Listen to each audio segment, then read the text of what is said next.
নমস্কাৰ। বৰ্তমান সমগ্ৰ বিশ্বতে কৰোনা মহামাৰীয়ে সকলোকে আতংকিত কৰিছে।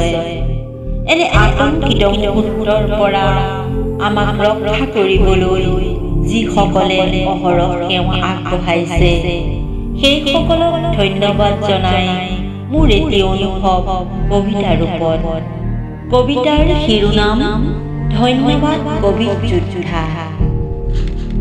ধন্যবাদ কবিৰ যোদ্ধা, দৃঢ় সংকল্প গভীৰ মানৱতা, জীৱনৰ কুহে কুহে মৰণ পণ, নিদ্ৰাহীন ৰাতি, অযুত প্ৰশ্ন, অযুত দুশ্চিন্তা, তথাপিও কৰ্তব্য স্থিৰ অচল অটল, জনতাৰ সুৰক্ষাত আত্মা উৎসৰ্গিত কৰা দৃঢ় সংকল্প।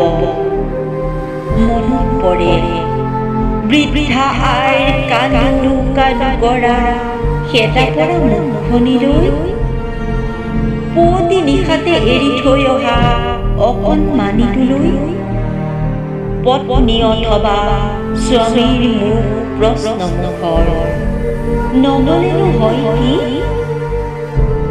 উত্তৰ বিহীন প্ৰশ্ন, অবক্ত বেদনাবোৰে তেওঁলোকক দৃঢ় কৰি তোলে।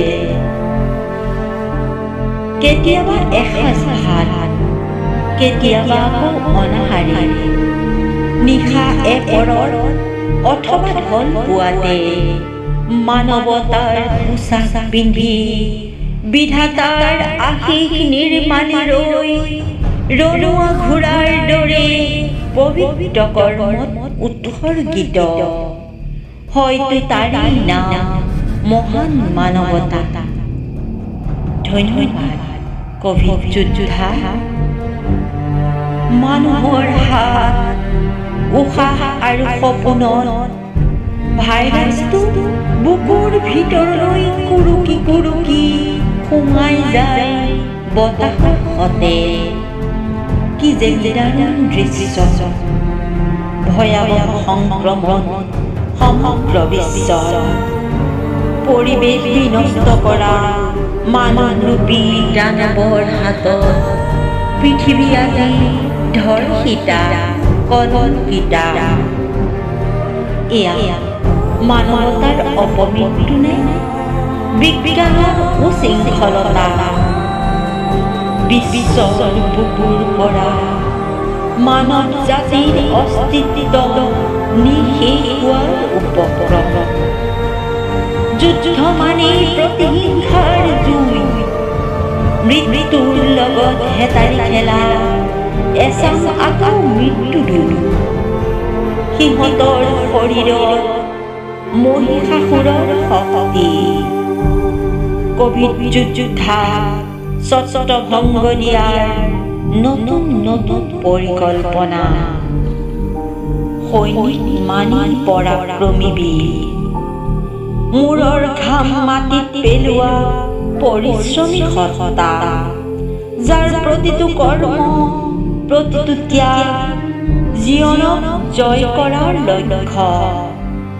মানৱ প্ৰেমেৰে পূৰ্ণ হিয়া, যাৰ কৰ্ম প্ৰেৰণা স্বৰ্গতকৈও অনন্য।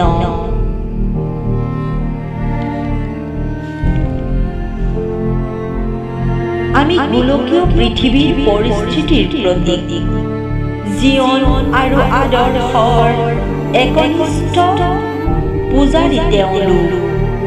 আমাৰ আছে অগাধ বিশ্বাস।